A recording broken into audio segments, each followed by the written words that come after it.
December 4th, 2024 for our regular City Commission meeting. Let's start with roll call, please. Mayor Skidmore. Present. Mayor Pro Tem Allen. Present. Commissioner Kaler. Present. Commissioner Clayton. Present. Commissioner Crowley. Present. Fantastic. We're all here. We do have a quorum. We have a good crowd here in the gallery along with our high school students, it looks like. So great to see you all here tonight as well. We will start with the Pledge of Allegiance, followed by the invocation by Reverend Bob Colrick of First Christian Church. Let's stand. I pledge allegiance to the flag of the United States of America and to the republic for which it stands, one nation, under God, indivisible, with liberty and justice for all.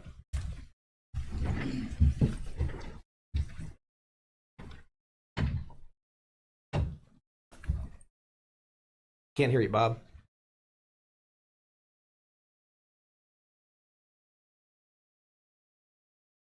Go ahead, Bob. We can't hear you.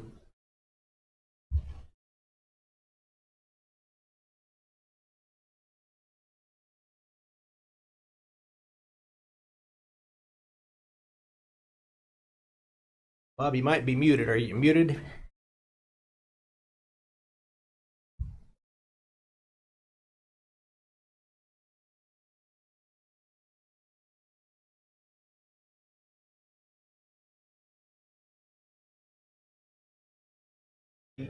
I'll just wait.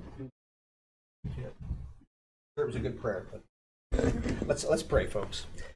Father in heaven, we give you thanks tonight for this beautiful weather we've had today. We just did it as a gift from you each and every time we can get up in the morning in this beautiful country, in this beautiful town, and experience the day. And now, Lord, as we look over these items on the agenda, we just do ask for your guidance as we yield to your direction and discretion as we do these things. May we have clear minds and tender hearts at the same time in making these wise decisions that you presented before us. Give you thanks again for this meeting tonight. In Christ's name, amen.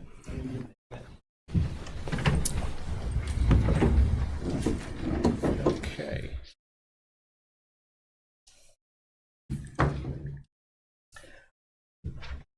We'll start with public comments. Do we have any tonight? None registered. None registered, okay. We'll go on to the nothing under item 7, so we'll go on to the consent agenda, which will be the minutes from the November 20 City Commission meeting, as well as the minutes from the January 4 Board of Zoning Appeals meeting. We have an approval. Mr. Mayor, Commissioner. I move that we approve the consent agenda. And is there a second? I'll second. A second. All in favor, say aye. Aye. Opposed, same sign. Motion carries.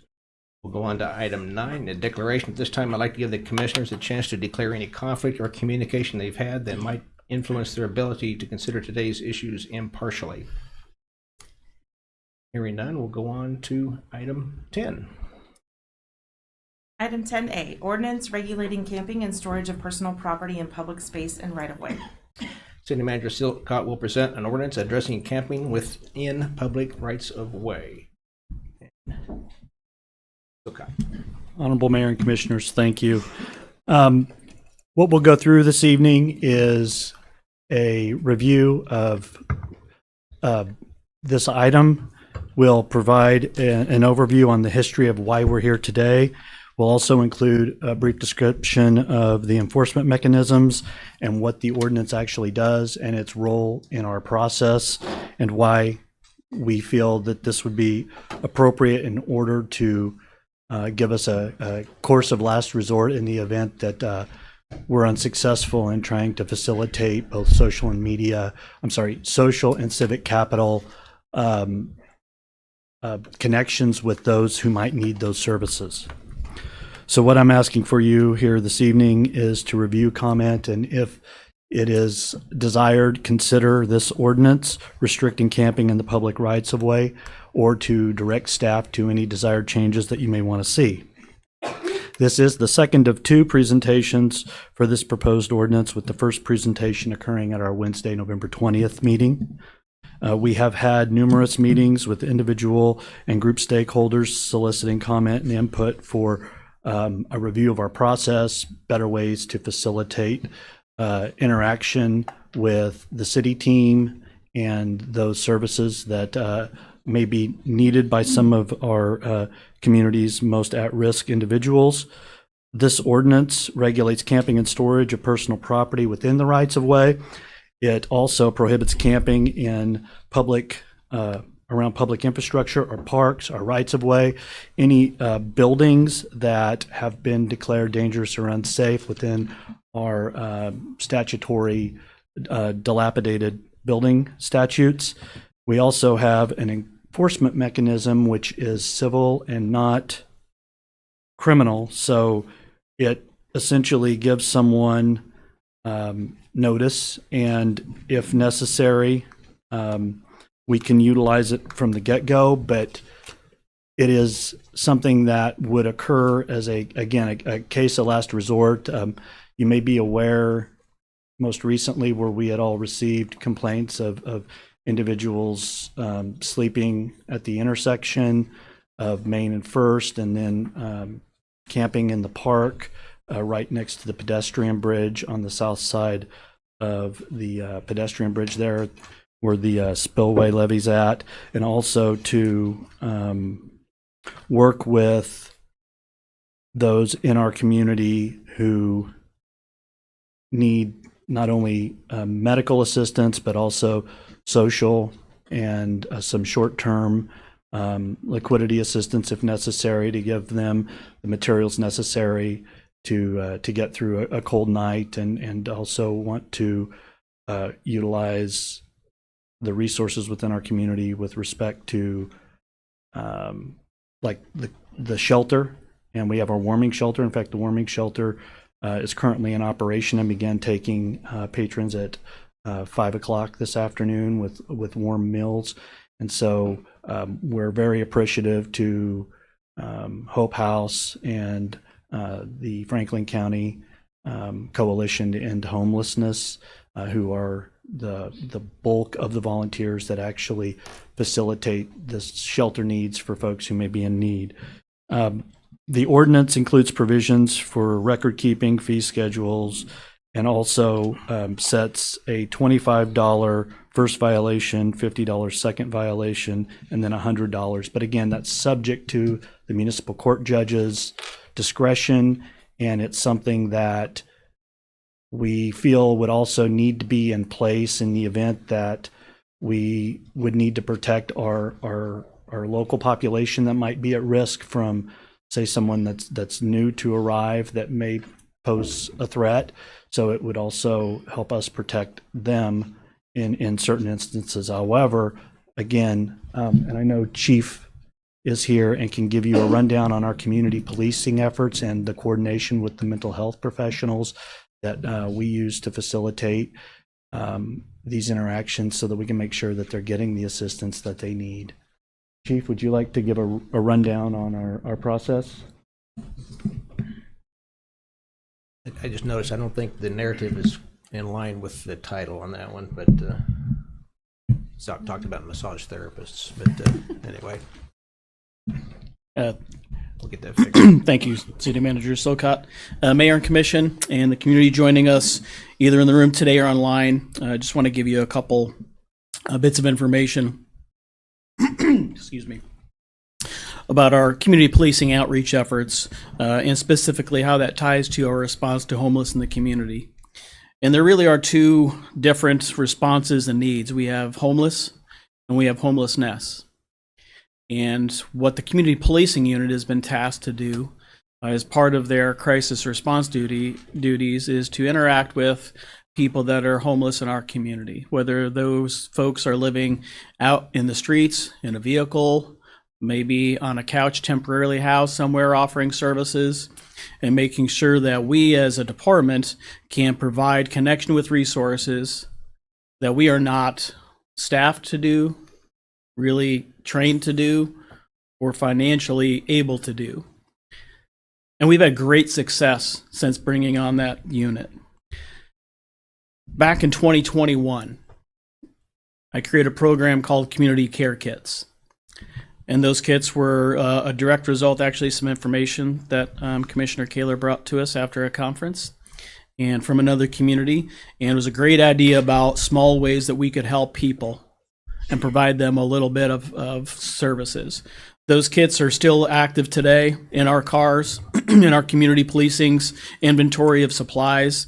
We hand them out fairly regularly. They include a string backpack, general personal care supplies, some canned foods, blankets, socks, a trash bag to collect trash, and if they use it, they can come back and we'll replace it, so that we can kind of do our part to keep the community clean and safe from this stuff. And in the press release, I said this: moving homeless citizens from one place to another does not solve the problem. It only moves it somewhere else. Law enforcement's role of responding to and dealing with homeless should be to offer help first, refer to agencies that can provide long-term help second, and enforcement as a last resort, the same way we handle other calls like mental health crisis. I know this topic and our response to the issue will create spirited debate, but I ask that you please work with our officers to see our increased community outreach help. And I'm happy to report since that time, I think we have helped. Using this as our model.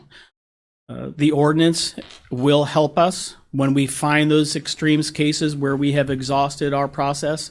We will, after adoption, if adopted, and we've kind of had it, again, like the ordinance in a holding pattern, a response to homeless policy that will mirror and match a lot of the information in here, but it will also provide some direction from input from the community policing unit. They shared some of the same concerns our community partners did. They've developed relationships with some of these people. They have gained their trust.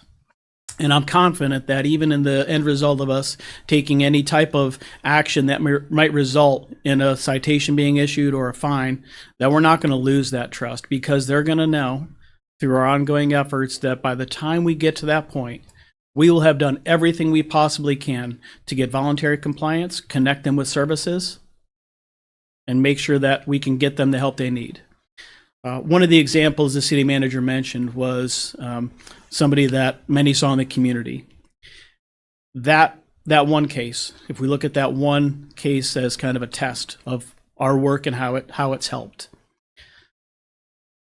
Started about when Legacy Square opened up, was ongoing and present for quite some time. We're now here 4 years later, and it took us almost 4 years to get this person connected to follow through with the services that we have available to us. Some of it was on their end not being willing to stay into that. Other was administrative and government regulation red tape that the community policing team took their X-Acto knives out every time they came up to it and cut it out of the way so they could make progress, and they didn't stop. I'm happy to report that case right now is still a success. That person, after a lot of hard work by that community policing team, is connected with housing. They have their identification. They have Social Security. They are in professional services and staying on a professional service plan that so far has led them to not end up back. And that is the effort that will continue to take place in addition to the ordinance that provides us the legal foundation and support when we do need to take enforcement action. I'm happy to answer any questions specifically if you have those for me. Okay. Anybody have any questions on this? I actually have a question for our legal counsel. I had some conversations and brought some questions back to him, and he was able to clarify some things for me. So I thought maybe if he could help with that for everybody. Thank you, Commissioner Allen, and thanks to Chief Weingartner for his remarks too. I think those are very helpful and enlightening given the conversation we had a couple of weeks ago. There were questions that were raised about, how does this affect, for example, homeless who might be homeless folks who are living in their cars. And currently we have had that situation come up, unfortunately, in our community. We've had cars that were parked in 2-hour parking areas, and the only avenue left was to interface with them on that parking basis, and we were not able to. We don't have a tool for that if it's outside the central business district, and someone is living in their car. And again, as the chief said, the goal is not to penalize someone for living in their car. It's to interact with them and try to get them to services and offer help first. And that's the goal. Another question was asked about public facilities. Don't we have rules and regulations and laws that concern public facilities? And the truth of the matter is we don't. Many loitering ordinances have been struck down as unconstitutional and motivated by factors that were not constitutional in communities. And so we don't enforce those kinds of acts. We close public parks at a certain hour. But as you know, we don't gate those parks and have fences around them to keep people out. And we don't have a rule if someone wanted to begin camping at the fire station or at the power plant. So we have a need, we have a hole in our laws for this type of situation in particular. I would just briefly like to address a couple of the comments made last week in public comment and be absolutely clear for both the commission and the public that this is not a criminal ordinance. This does not create a criminal citation. It is not a felony. It is not a misdemeanor. It is not a criminal action at all. This is a civil fine and an impoundment of the property. So if someone had their house condemned and they were pitching a tent in the yard and had personal property out there, the property can be impounded. It cannot be disposed of for 90 days, and they have time to come up with a $25 fine and make accommodation. And again, this is not intended to create any kind of criminal record. Incarceration for people who are struggling and who may find themselves in homelessness is not the answer. And many times we find concurrent issues with substance abuse and mental health issues, and incarceration is the last place that people struggling with those issues should be. And that is not the goal of the ordinance before you. There was a discussion about the notice provision in the ordinance a couple of weeks ago. Why 24 hours? 24 hours is the bare minimum notice that's required under the law. So that is to say that if someone were in a spot where it was a danger to themselves, perhaps a danger to other people, and I think in this case about camping along the floodway, we get advanced information about when water might be released from the Pomona Reservoir, when water levels might be coming up and where they might peak. And that would not be available to someone who is camping along the floodway. So 24 hours is the bare minimum notice because there are times that we need to move expeditiously. And what we're finding in cities that have similar ordinances to this one is that they're giving much, much more notice. And it's a process of talking with folks, as Chief said, having a social worker who's on staff, talk to folks and say, hey, let's get you somewhere, let's get you to services, let's get you the help you need. And you might post the notice and it might be 2 weeks or 3 weeks before that action is initiated to move someone's property from a public space. It might be shorter. I'm not always going to say that it will always be 2 weeks, but know that there's a reason that I first drafted this 2 years ago at the request of the prior city manager because we were receiving complaints from folks that they couldn't use Legacy Square, that there was camping going on in other places, and we had these residual problems of camping in condemned houses that we needed to address. But there's a reason this took 2 years and it's the last step in the process. It's because all of those other interventions and all of those other strategies that we use to try to help people in this situation are being used first. And we have not only talked about bringing those things to bear, but we've actually done that. And what Chief Weingartner talked about has been a commitment on the part of this community and city government to help people first and look at enforcement as a last resort.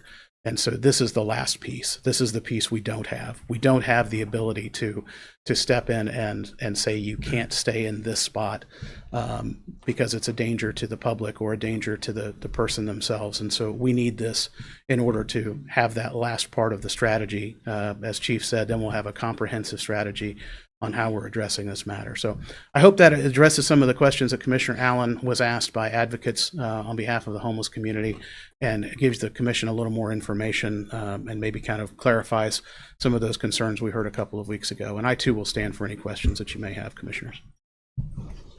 Well, I had go ahead, sir. I just had a question on the fines. I know it's 25 for the first, 50 for the second, and 100 for each one after that. But I read in here where the judge can increase that up to $499, or what's the discretion of the judge? How's that fit in with these fine? So the lowest misdemeanor in Kansas carries with it a fine of $500 or more and up to 6 months in jail. So we have purposely capped that at under that level. And I've had conversations with the municipal court judge as this ordinance was coming to you and said, hey, we want to give you discretion to set the fine schedule, as we do with many other things. When you adopt the Uniform Public Offense Code each year and the Standard Traffic Ordinance, you direct the municipal court judge to set a schedule of fines for a number of things.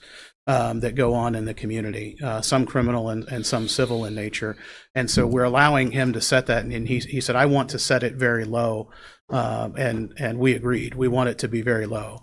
But as you've seen with so many other ordinances that you've passed, in order to allow for flexibility in the future and not have to bring every ordinance back to you every time a fine or fee needs to be changed, in this case, we just set, this is the absolute maximum it could be, and you set the schedule. And he has done that in his proposed order, which would be 25, 50, and 100. 10 years from now, as inflation occurs, it may be 30, 60, whatever. I mean, it may go up, but it cannot exceed $4.99. And I've talked to both the judge and prosecutor, and they have no desire to take it higher than what you've seen in the proposed order. City Attorney Finch, can you tell me, are there, we may have discussed this before and I don't recall, and I'm sorry for putting you kind of on the spot, but are there other cities that have ordinances that are similar to this? Well, there are numerous cities around the country that are now adopting ordinances like this. Nearby in our state, the city of Topeka, which any of you have read the Topeka Capital Journal, they've had an ongoing struggle with a homeless population up there and how to address it. Obviously, Topeka had unique challenges with the Menninger Center leaving Topeka and a large population of folks who needed services that they could not get in the institutions and facilities that they used to be able to use. So they have struggled mightily with this. This is very close to the ordinance that they have. It's very similar to ordinances that you see in other states across the union. You've seen even states like California begin to address public camping and say, we've got areas of our community where camping has squeezed out the other activities that are supposed to be able to be conducted here. And we've seen obviously that in a microcosm here with Legacy Square.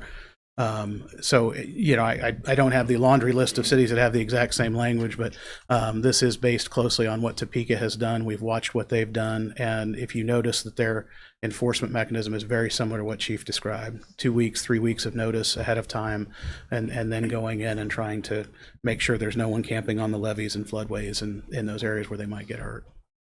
Thank you. Yeah. Do we know, does the county have anything at this point? If someone camped 10 feet outside the city limits, they're just, the county said, okay, I'm sure how it worked. Anybody else any more questions? I don't have so much a question as I do a comment, and I appreciate definitely all the questions that have been answered, and I was able to get back to some people today with the answers. I do know that 2 of the people wanted to speak, but one had a very big emergency, and the other one is covering at the homeless shelter or the emergency shelter for that person. So if possible, I would ask if we could delay this just 1 more week to give them a chance to be heard 1 more time before we make a decision. I'm fine with that. There's really no rush on this as far as I'm concerned. The rest of the commissioners, how do you feel about this? I would agree. I think, as was mentioned, this was drafted 2 years ago, or close to 2 years ago, and has been kind of ongoing this year as well. So I don't think another week will be a detriment. Fine with the others? Let's put this off until next week. I do want to ask one more question though about. Sure. I just want to add one thing, since you mentioned it, Mayor, regarding the county. I have talked with the Sheriff's Office about this matter, and in principle and agreement, we have agreed to allow, the Sheriff has agreed to allow the community policing team, particularly along our trail systems, to extend a reasonable distance outside of the city limits and try to interact with those folks that may, because of an ordinance that is adopted, just move out. So just because we do that, we're not going to stop serving them when they hit the city limits. We're still going to try to do the same thing, and the sheriff's given us the legal authority to go out and do that work. So we have had a lot of those conversations already with the Good. I'm county. glad you're talking. That's great. Yeah. Thanks, Thank you. Chief. And we'll put it on for the 18th. And I also want to take this opportunity to highlight our community policing team, which is spearheaded with our Master Patrol Officer, Josh Schwab, and the mental health co-responder, Megan Thomas, and I know as well Officer Larrabee Alexander also does assistance as well, and the entire department. So I wanted to thank Chief and his entire team for their work on this, and Captain Captain Hawkins as well. So So you mentioned the 18th. Now, the next meeting is the 11th. I'm sorry, You wanna- I meant the 11th. I'm 11th. sorry. Okay, we're good for the 11th. All right, let's Yes. do that. Bring it up. And yeah, Chief, that's a great success story you just shared with us earlier. I just want to commend you for that. Thanks for bringing that to my attention. Sometimes we don't hear the good success stories. We did hear the bad ones sometimes, and so it's good to hear something that worked. It took a while, but after persistence, and it worked out. So thank you for that. But yeah, we can hold off if everybody wants to until the 11th. Let's try that. And I didn't know, there were two people that did speak last time, and City Manager Silka, they were going to get with you and some recommendations. Did they get with you on that? Okay, so could be they were busy. All right, very good. All right, well, let's move on to, we'll put that on to the next meeting. Move on to 10B. Ordinance adopting international existing building code. This ordinance formally adopts the International Existing Building Code, which will facilitate the renovation and rehabilitation of existing buildings. And Director Neese. Thank you very much, Commissioners. And this is old business, despite the PowerPoint. Asking for you to consider the proposed adoption of the 2018 International Existing Building Code by ordinance. And I do have Joe Kometz with GBA here with us in person to answer any questions you might have for him. What I'd like to really underscore is, as you heard last week, this is something that through 2012 was part of the International Building Code. A previous commission had very explicitly adopted it as Chapter 34 of the International Building Code. And then when it got removed out, ceased to be a chapter and became a book, action was not taken to explicitly adopt it. And that action, I wasn't here. My sense is that was not a purposeful omission. And in fact, city staff believed up until probably 8 months ago that, in fact, we had the IEBC in effect in the community. So what is before you is really just returning to a status quo in the community.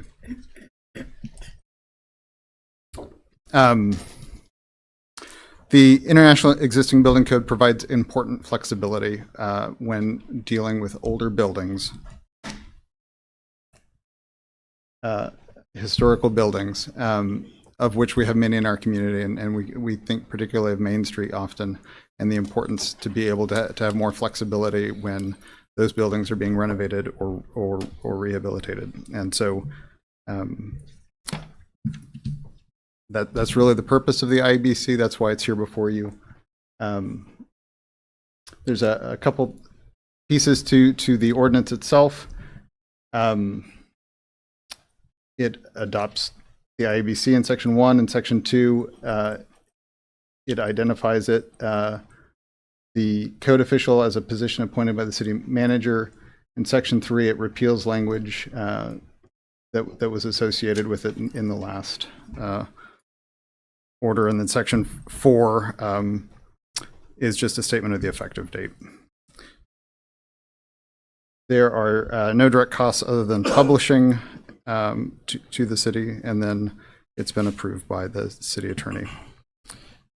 Recommended action would be to adopt the ordinance, or of course defer, decline, or provide input on other changes. I think something that we talked about at the last meeting, but I want to highlight again, we had put out for comment several amendments. What is before you is an adoption of the IEBC without amendment. We had strong feedback from particularly from the building community on the amendments that we proposed, and decided that for the sake of uniformity to propose adoption without any substantive amendment. And I'd stand for any questions, or Joe Kometz as well. Okay. Anybody have any questions of Director Neese? Were we able to talk at all with Public Works and kind of get a feel for our water lines kind of in the existing historic corridor, and if our crews kind of feel that those would be able to sustain this? So I want to start by saying that under the International Building Code that's currently in effect, sprinkling is required. And so this actually provides an opportunity to reduce that, relax that requirement. So I think that's an important starting point for the conversation. In talking with utilities, generally on an incremental basis, adding new sprinkler systems shouldn't be a problem. However, in terms of actually determining the capacity, that is something that's done on a building by building basis by the designer of the system for those buildings, just as a matter of where that responsibility actually sits. I know there have been some concerns brought up about existing supply down there, and I think I would kind of like to know, obviously, that our crews are confident in the flow down there versus, putting that on each individual person. And I know it was brought up at the hearing that, requiring an additional water meter is tearing up sidewalks, digging down. I mean, the amount of work that goes into that. So I know, while, like you said, this definitely does, I am in favor of the IEBC, the flexibility, kind of specifically towards fire sprinklers, and those is where I would like to see some potential amendments or additions to those methods to kind of help that. In terms of potentially even looking at passive, I kind of looking through the prescriptive and the different methods, there was nothing about passive fire suppression or kind of options towards that. Do you know, Joe, if there's any stuff in there for that relating to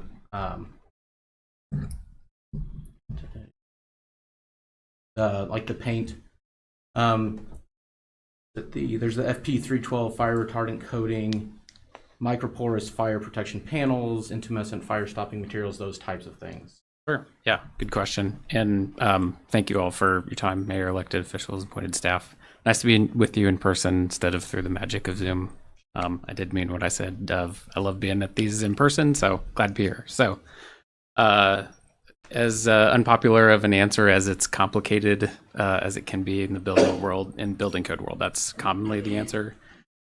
There are provisions in Chapter 1, what's in all books published by the International Code Council, referred to as the administrative chapters. There's plenty of flexibility for any design professional to propose alternative means and methods rather than the prescriptive requirements as what's referenced in Chapter 8.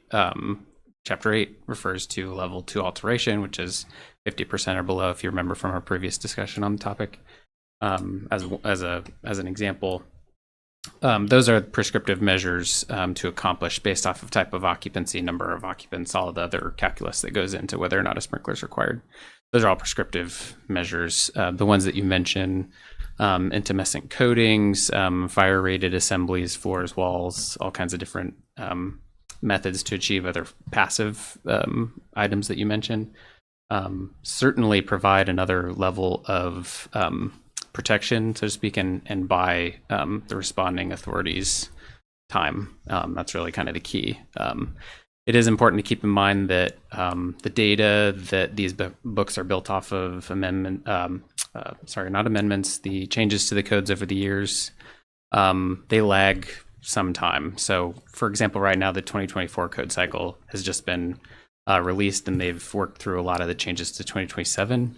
And now they're starting to talk about 2030. So if you can kind of keep in mind about a 6-year lag for the technology. Meanwhile, a lot of our modern adornments to our facilities are becoming more and more flammable. It's a tongue-in-cheek comment, but it's a very real one that, our carpet and drapes and furniture is much more flammable. It's made out of plastic, solid gasoline. So just those that are responding to those situations are dealing with a different type of technology. So those that might suggest something like what you mentioned, different ratings of walls and intumescent other technologies that are catching up, are great, but they would require a more patient attention to the design and have to have some responsibility that's associated with that. The rest of the text of the existing building code is prescriptive measures that's been tried and true and commonly adopted through a lot of pure jurisdictions. So long-winded answer of it's complicated, but it certainly is not prohibitive of so. In fact, there's a section there that says we, the adopting jurisdiction, allow any sort of alternative means and methods. We just need a design professional to demonstrate that the patient care was done as part of the design, if that makes sense. So.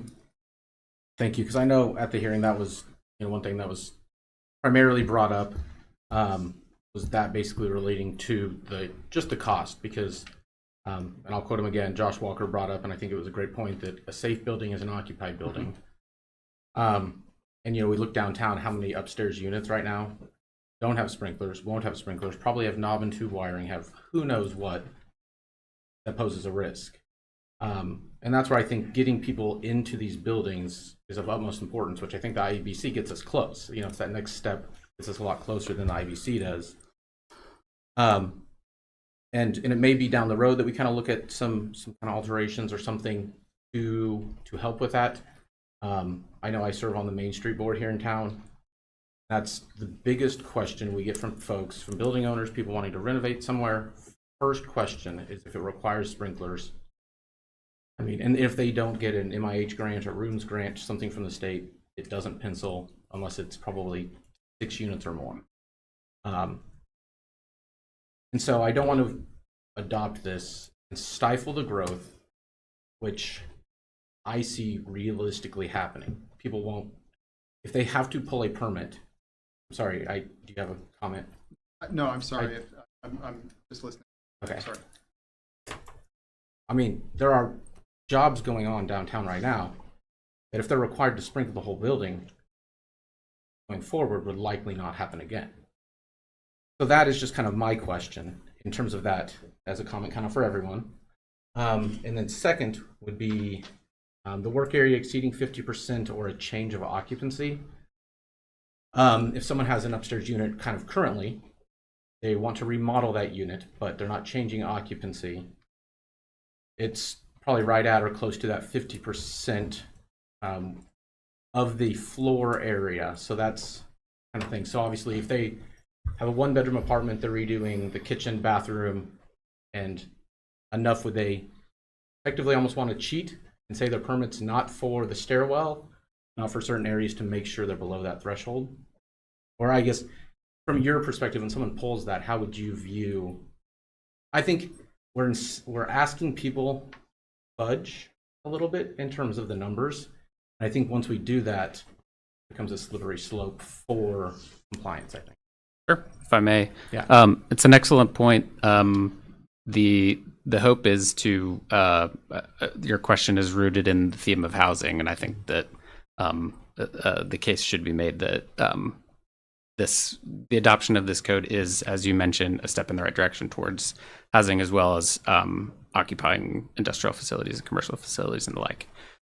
When you're talking about a renovation of a facility, although it's a technicality, I think it's worth mentioning here is that a renovation to a loft per se, if we're talking about fixtures, carpet, walls, retiling of a shower, things of that nature, the way the existing building code defines that is a level 1 alteration rather than a level 2. So if the work area includes an alteration to the means of egress, moving walls, moving a stair from the front to the back of the building, something that's meaningful in that way, rather than kind of drawing boxes around where renovation is taking place. It's a meaningful substantive change. A level 1 alteration is usually colloquially described as a like for like, light fixtures and such, like I mentioned. So I think that usually in where I perform this function personally for other communities, a renovation to an existing without change of occupancy, like you mentioned, that's usually viewed as a level 1 alteration. The text of in Chapter 7, as it refers to fire protection, says that the level of fire protection should be made no less safe or maintained. I should know that chapter and verse, but it is shall not be diminished, basically. So where we get into reconfiguration of exits and more means of egress types things, that's where a more patient approach needs to be considered, and that's where fire protection requirements, as well as a number of others, start to come into play. Hopefully that's a helpful context answer. Oh, thank you. Sorry to see if anyone else has. Have you kind of anecdotally, you've worked in Kansas City, I know several places, and Director Niche, you've worked other places. In kind of doing some research, I found that there's, through FEMA, Fire Prevention and Safety, it's the FP&S grants that are awarded to cities.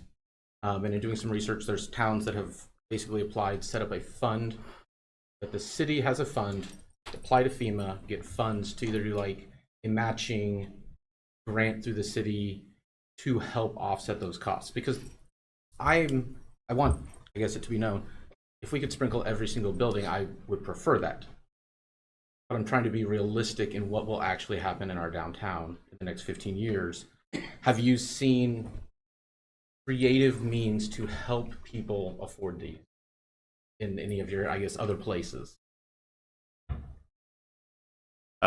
Financing said building code requirements is not my area of expertise, and not familiar anecdotally, no. That's fine. Okay. Counselor. Thank you, Mr. Mayor, Commissioners. We have some high school students in attendance tonight, and I can see their eyes glazing over as we talk about building codes. But I do, for the benefit of the public, want to say we had this code on our books up until the International Code Council took it out of the International Building Code. As Director Nee said, it was part of our code. It went away. The problem, and it's exactly what Commissioner Clayton is talking about, is we want to have maximum flexibility, and we want to acknowledge that a building on Main Street in downtown is different than a building that is built new out on the south end. The materials are different, the construction is different, the requirements that they need to meet should be flexible to the fact that this is an existing building, and literally it's in the name of the code. This is a series of now its own code that allows us to have more flexibility with buildings that are in existence and have been around for a while than we have under the International Building Code for new buildings that are constructed, or the International Residential Code for new housing that's constructed. So without this, we have less flexibility. And to the question specifically about fire suppression, after the International Building Code dropped the IEBC from its provisions, for a long time, the building inspector in Ottawa continued to act and enforce as though it still existed under the International Building Code. We've had some applications recently when I was brought in, I said, well, that's not part of our law. Just because it cross-references the IEBC and what used to be there, we have to have the IEBC adopted. It's now not part of the code. And projects that were done during that time, when our staff believed the IEBC was still in effect here, had a hybrid of sprinkling and automated fire alarm systems that were deemed sufficient, and only deemed sufficient because we thought we were operating under the IEBC. So getting the IEBC back is the first step in making sure that we have flexibility to treat those older buildings in the right way to balance safety needs and the economics of what it takes to renovate an older building. And I would tell you that if we want to stifle development downtown, don't adopt the IEBC. You will have to sprinkle things. You will have problems. It will be cost inefficient. And because we went through the right process here and took this through our Board of Construction Appeals and got input from contractors in our community, and I know we had commissioners who attended that meeting as well, we did take out an amendment that would have reduced the flexibility of the IEBC. And what you're being asked to consider tonight is simply the IEBC without that amendment. And so you gain flexibility. And I will say this, that if anyone comes to us in the future with a project or a code provision in another city that says they adopted the IEBC and they have this provision that helps improve flexibility, that helps promote development and doesn't compromise life safety, we are always free to adopt that. This is not a one-shot deal. We can still add that to our code. So obviously, Commissioner, you've done a lot of research on this front, and if you find something, I hope you'll bring it to us, because we can, even after, if adoption takes place tonight, we can add those things in later to balance those interests. So, thank you. Well, and Director Neese, just for clarity purposes, adopting the IEBC doesn't necessarily mean that we're eliminating sprinklers altogether. That's correct. It's a case-by-case process. Yeah. You know, some cases, as our council just mentioned, could say, you know, the fire retardant paint could work.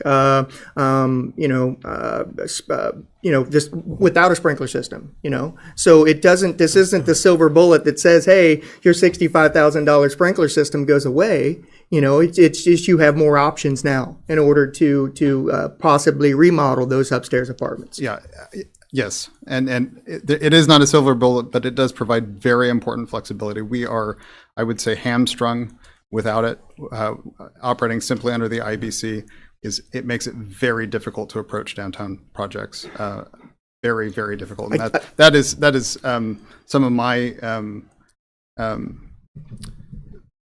why I'm listening very intently, is because from my perspective, this is not a silver bullet. It brings us a long way forward to have the flexibility that I hear our development community asking for. Well, and I just don't want anybody listening, especially the builders listening, to think that, hey, when we adopt this, I'll cancel out my permit, get a new one because I don't have to do a sprinkler system now. That's not the case. So, it's a case-by-case process, and with whatever you're building, the conditions that it's in may require a sprinkler system, but then again, it may not. That's correct. Okay. And it's a structured approach that balances safety with the needs to encourage and foster development, and it does so in a measured, structured, outlined way. And the IEBC is critical, particularly in a historic downtown, to ensuring that we do have occupied buildings. And we're certainly happy to revisit any amendments to our existing IBC, the International Building Code, and some of our ancillary fire codes that may pertain as well, and we can look at those on an individual basis and have further discussion. But oftentimes what we do on our quest to work for Yes is have our code professional and engineer, Joe is here to work directly with that design engineer with the goal of creating a workable process and path that's clearly defined and utilizes the engineering and code professional standards outlined with the very arduous engineering and code tests that they have to take. So it allows them to, in much the same way that we have our counselor here to talk with other counselors when we need them, having that engineer on staff, I think, helps us work to Yes to encourage development. Well, I can see the challenges in smaller towns like Ottawa, where we can't command the amount of rent that maybe downtown Kansas City can. So therefore, the economies of scale, I think that Commissioner Clayton mentioned about having to have at least 6 units to make it pay. It create a challenge for smaller towns like this. And so hopefully we can work together with our builders at the same time, not to neglect safety. And I'd like the idea, you mentioned somewhere in here it talks a lot about the smoke alarms, of course, that's got to be in there as well, no doubt about that. But I guess the smoke alarm by itself isn't necessarily enough for public safety. Is that your statement? I would look to a design professional to answer that question for me on a case-by-case basis. I understand. Well, and Mayor Skidmore, one of the comments that was made at the BZA was from an individual that used to work at DPS here back when they were together. And he made the comment that he would rather fight a fire in an empty building, because the smoke alarms have done their job. They got everybody out. The suppression is just to protect the property, quite frankly. Different purpose, different function. Mm-hmm. I got it. Yeah. Good. Well, any other comments anybody have? Mr. Finch, I was just reading through section 2. Do you know, because it wasn't highlighted anywhere, what on the amendment to it's section 6-210, because there may be a word or two different. I've done a quick perusal of it versus what we currently have. Do you know what has changed?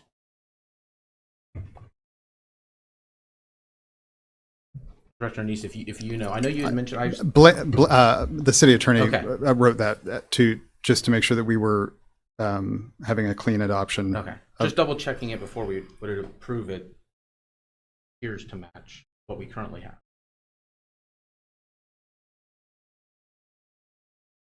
Hang on just a second, Commissioner. We're pulling up the code.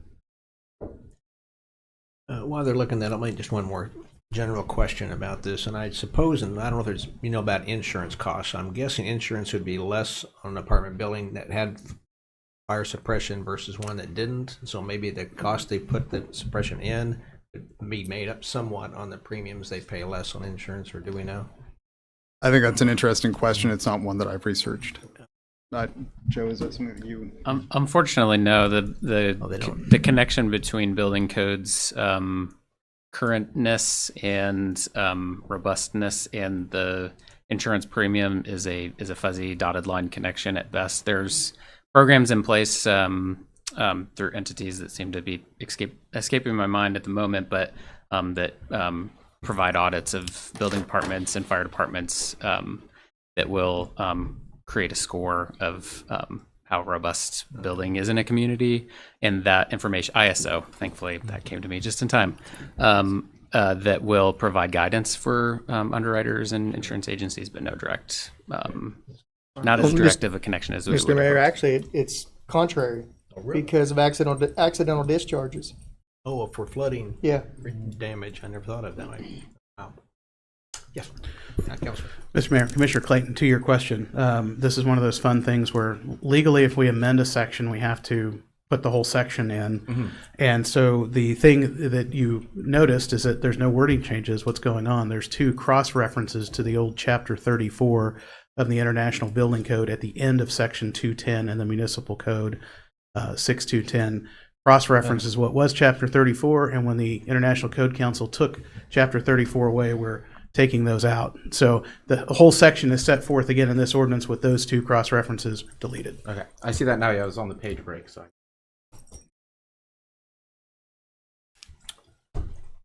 Any other questions anybody have? And I see we got a couple letters from a couple of people. I think Josh Walker and Charlie Adamson, and we went through those. Have they been back in touch with you or addressed any other concerns they've got? So Josh Lloyd was at the Board of Construction Appeals meeting, and my reading of those letters was very much in response to the proposed amendments, which we've removed. That's fine. Thank you.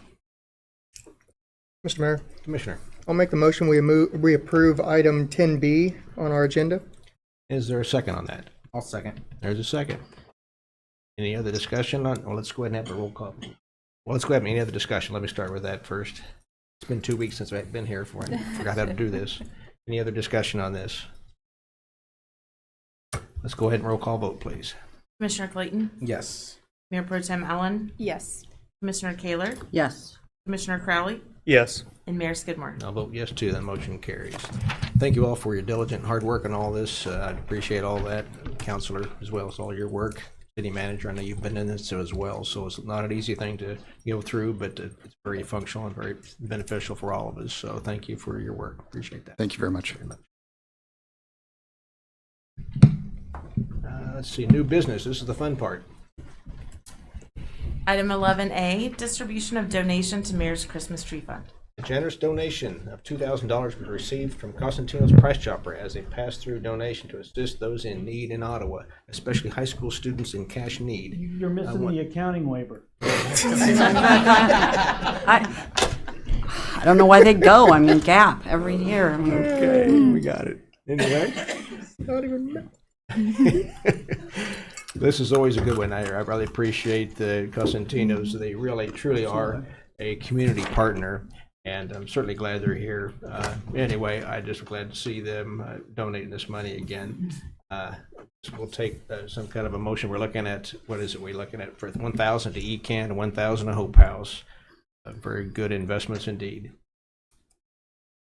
Mr. Mayor, Commissioner. I move that we we pass through the donation that is made from Constantino's Price Chopper to our local agencies as listed. Okay, is there a second? I'll second. There's a second. Let's go ahead and make roll call vote on this one, please.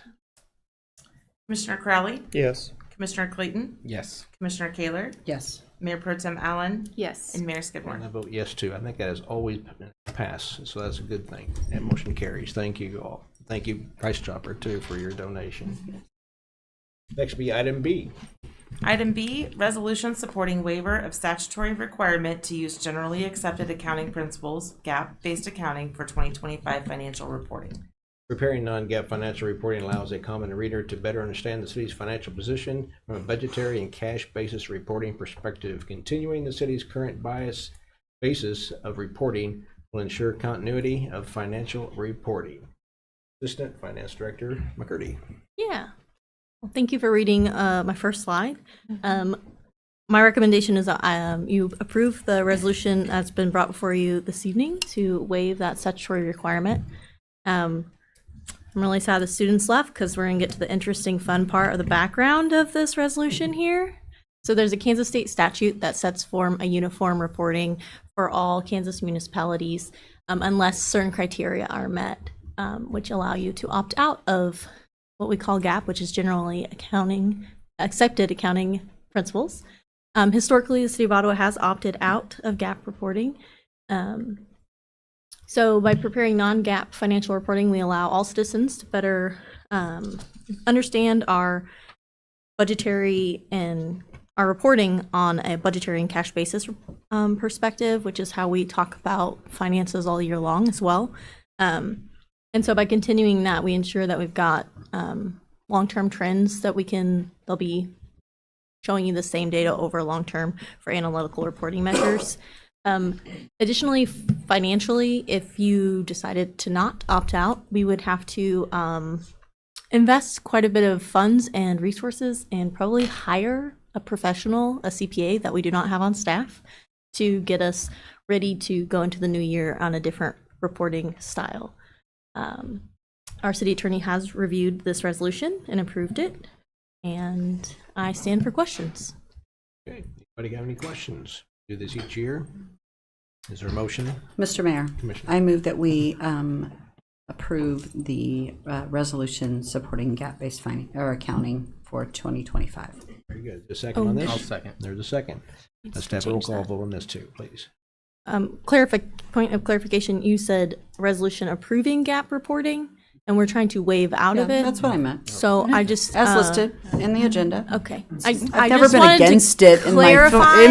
in my 14 years here. I've never been against GAAP, and I just wanted to make sure you heard me. I just wanted to I'm not clarify. against GAAP based yeah. Yes, I'm anti. Yeah, no. Mhm.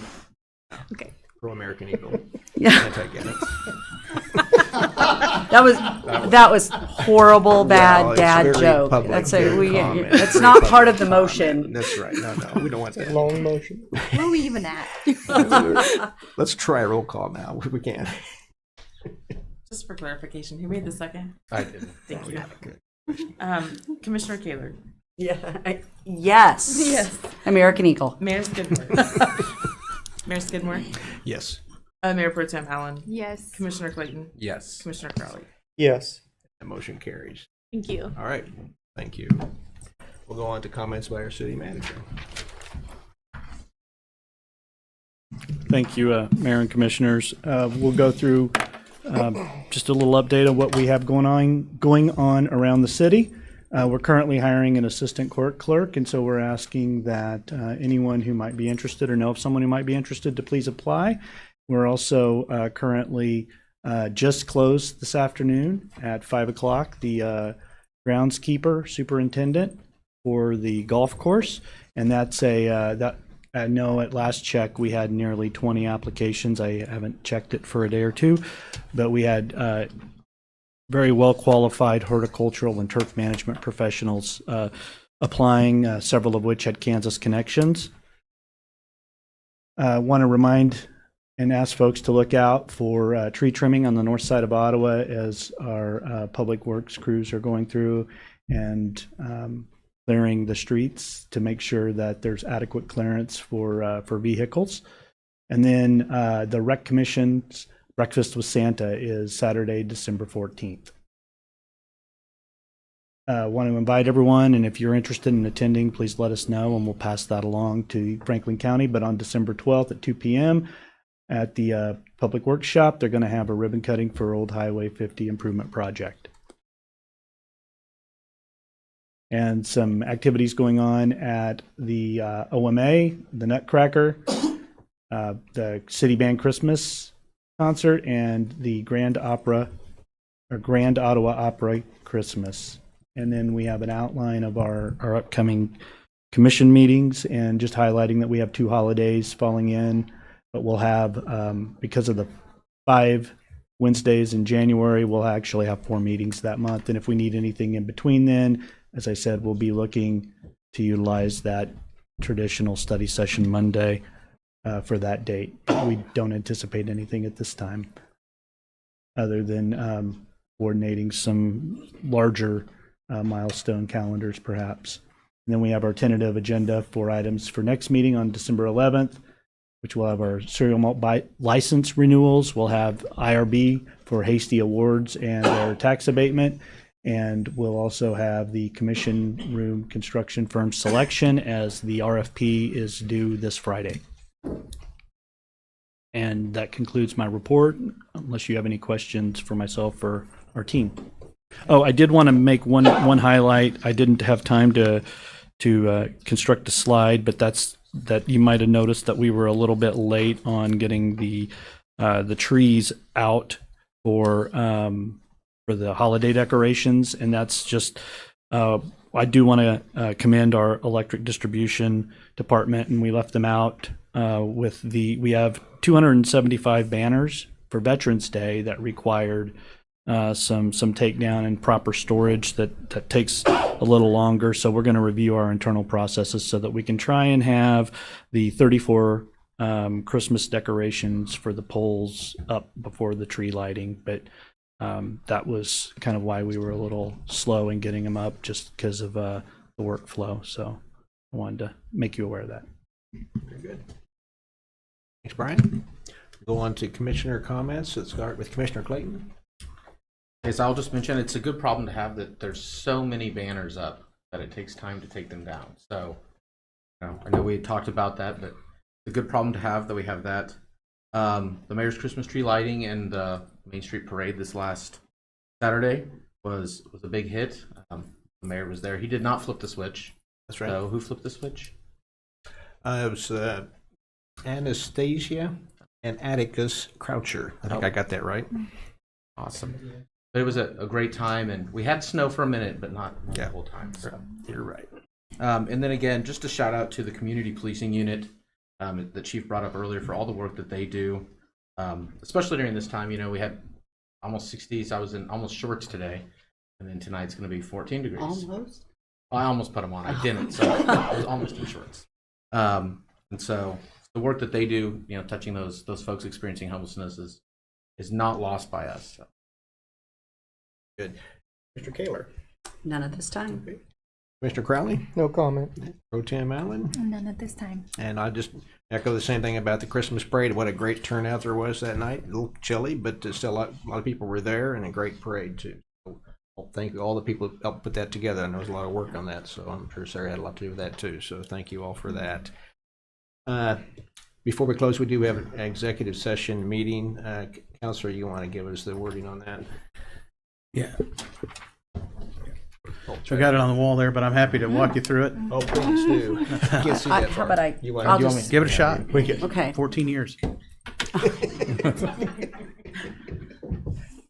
Mr. Mayor, I move that the commission moves into executive session for a period of 15 minutes with the city attorney and the city manager present for attorney-client privileges.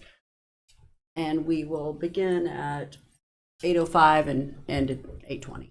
Very good. Is there a second? There's a second on that. All in favor say aye. Aye. Opposed, same sign.